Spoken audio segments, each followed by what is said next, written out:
നമസ്കാരം, ഷെയർ തിരുവല്ലയാണ്. ഞാനിന്ന് നിങ്ങളെ ഈ വീഡിയോയിലൂടെ കാണിക്കാൻ പോകുന്നത് പൈനാപ്പിൾ കൊണ്ടുണ്ടാക്കുന്ന പച്ചടിയാണ്. ഏകദേശം കേറ്ററിംഗ് സ്റ്റൈലിൽ 900 പേർക്ക് നമ്മുടെ പൈനാപ്പിൾ വെച്ചുണ്ടാക്കുന്ന പച്ചടിയാണ്. അപ്പം ആദ്യമേ അതിൻ്റെ രണ്ട് സൈഡും ചെത്തിയതിന് ശേഷം തൊലിയെല്ലാം ചെത്തിക്കളഞ്ഞു. അതിനുശേഷം അത് അരിയുന്നതും ഇതിന് എന്തൊക്കെ കൂട്ടുകളാണ് ചേർക്കുന്നത് എന്നുള്ള ഒരു വീഡിയോ ആണ്. നിങ്ങൾക്ക് ഏകദേശം വീട്ടിലുള്ള അമ്മമാർക്കൊക്കെ എളുപ്പം വീട്ടിലുണ്ടാക്കാൻ പറ്റുന്ന ഒരു പച്ചടിയുടെ കൂട്ടുകളും കാര്യങ്ങളൊക്കെയാണ് ഞാനിന്ന് കാണിക്കുന്നത്. അപ്പോൾ ഇത് ആദ്യമേ തന്നെ അരിയുന്നത് എങ്ങനെയൊക്കെയാണ്.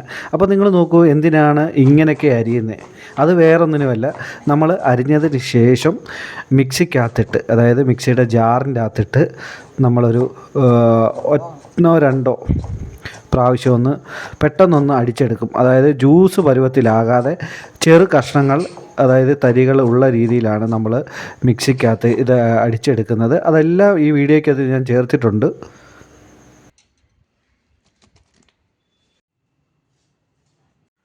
നമ്മളിപ്പം പച്ചടിക്ക് വേണ്ടി മിക്സിക്കകത്ത് അടിച്ചെടുത്ത, അതായത് നമ്മൾ അരിഞ്ഞു വെച്ചിരുന്നത് മിക്സിക്കകത്ത് ചെറു തരികളോടുകൂടി അടിച്ചെടുത്തതാണ്. അതിന് ശേഷം എണ്ണയൊഴിച്ചതിന് ശേഷം നമ്മൾ കടുകിടുകയാണ്. കുറേ ഐറ്റങ്ങൾ നമ്മൾ അടുപ്പിൽ റെഡിയാകുന്നുണ്ട്. അതുപോലെ തന്നെ ഉലുവ ഇട്ടു, ഇഞ്ചി വെളുത്തുള്ളി ചതച്ചതിട്ട്, അതിൻ്റെ പുറകെ കരിവേപ്പില ഇട്ടു, പിന്നെ പച്ചമുളക് അരിഞ്ഞതാണ്. ഇതെല്ലാം ഉണ്ടാക്കുന്നത് വേറെ ആരുമല്ല, നമ്മുടെ കഴിഞ്ഞ മീൻകറിയുടെ വീഡിയോയ്ക്കകത്ത് വന്ന കുഞ്ഞുവാൻചാൻ തന്നെയാണ് ഇതെല്ലാം ഉണ്ടാക്കുന്നത്. ഇപ്പം ചെറുതായിട്ട് അതിനകത്ത് മഞ്ഞൾപ്പൊടി ഇട്ടായിരുന്നു. അതുപോലെ തന്നെ വറ്റൽമുളക്, ഉണക്കമുളക്, അതുപോലെ തന്നെ നമ്മൾ മിക്സിക്കകത്ത് അടിച്ചെടുത്ത പൈനാപ്പിളിൻ്റെ ആ ഒരു ഇത് നമ്മൾ അതിലേക്ക് ഒഴിച്ചിരിക്കുകയാണ്. ഒഴിച്ചതിന് ശേഷം ഒന്ന് ഇളക്കി കൊടുക്കുക. തൊട്ടടുത്ത വാർപ്പി, അതുപോലെ തന്നെ അച്ചാറുണ്ട്, മീൻകറിയുണ്ട്.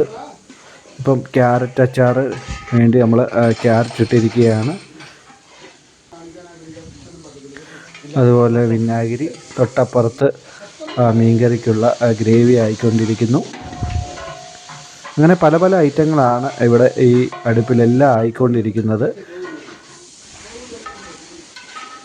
ക്യാരറ്റും മാങ്ങയും കൂടെ മിക്സ് ചെയ്ത അച്ചാറാണ്. ആ വീഡിയോ നമ്മുടെ പേജിൽ കിടപ്പുണ്ട്. അതുപോലെ തന്നെ പാവയ്ക്ക ഫ്രൈ, അതിൻ്റെ വീഡിയോ കിടപ്പുണ്ട്. മീൻകറിയുടെ വീഡിയോ. ഇപ്പം മീൻകറിയുടെ ഗ്രേവി ഏകദേശം ആയിക്കൊണ്ടിരിക്കുക. പുളിയെല്ലാം കഴുകിയിട്ടു. ഇനി അതിലേക്ക് കഷ്ണങ്ങൾ ഇടുക. ഇത് നമ്മൾ പുളിശ്ശേരിക്ക് വേണ്ടി താളിക്കുന്നതാണ്. മീൻ കഷ്ണമിട്ട് ഇളക്കി എല്ലാം കൊടുത്തതിന് ശേഷം ഒന്ന് അടച്ചു വെക്കുക. അതുപോലെ തന്നെ ക്യാരറ്റ് അച്ചാറിന് മാങ്ങ, അതായത് ക്യാരറ്റ് മാങ്ങയും കൂടെ മിക്സ് ചെയ്ത അച്ചാറാണ്. ഇപ്പോൾ ഏകദേശം ക്യാരറ്റ് വെന്തതിന് ശേഷമാണ് മാങ്ങ ഇട്ടത്.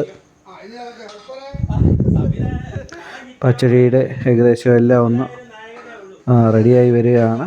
അന്ന് ഇടയ്ക്കെല്ലാം ഒന്ന് ഇളക്കി കൊടുക്കുക. അതുപോലെ തന്നെ നമ്മൾ എരിശ്ശേരിക്ക് വേണ്ടിയുള്ള തേങ്ങയാണ്, എരിശ്ശേരിക്ക് വേണ്ടിയുള്ള തേങ്ങ വറക്കുമായിരുന്നു. അതുപോലെ ബീഫിനും പാവയ്ക്ക ഫ്രൈക്കും വേണ്ടി തേങ്ങാക്കൊത്ത്, അത് നമ്മുടെ ജോയിച്ചാനാണ് അത് അരിയുന്നത്. ഇനിയിപ്പോൾ നമ്മുടെ പച്ചടിക്ക് വേണ്ടത്, പച്ചടിയെല്ലാം മിക്സെല്ലാം നല്ലപോലെ വെന്തതിന് ശേഷം, വഴന്നു വന്നതിന് ശേഷം നമ്മളൊരു കുറ്റിക്കകത്ത് കോരി, അത് കഴിഞ്ഞ് നമ്മൾ ഇപ്പം തൈര് ഇപ്പോൾ അതിലേക്ക് ഒഴിച്ച് എന്ന് ഇളക്കുകയാണ്. അതുപോലെ തന്നെ കടുക് പൊടിച്ചത് മിക്സിക്കകത്തിട്ട് നമ്മൾ കടുക് പൊടിച്ചതാണ്. അതുപോലെ തന്നെ ജീരകം, നല്ല ജീരകം ഇട്ട് നല്ലപോലെ ഒന്ന് ഇളക്കി കൊടുക്കുക. അതിനുശേഷം ആവശ്യത്തിന് ഉപ്പിടുക. ഉപ്പെല്ലാം ആവശ്യത്തിന് നോക്കിയിടുക. ഉപ്പിട്ടതിന് ശേഷം നമ്മുടെ കടുക് താളിച്ചത് കൂടെ ഇതിന് മുകളിലോട്ട് ഇടുക. നമ്മുടെ പച്ചടി റെഡിയായിരിക്കുകയാണ്.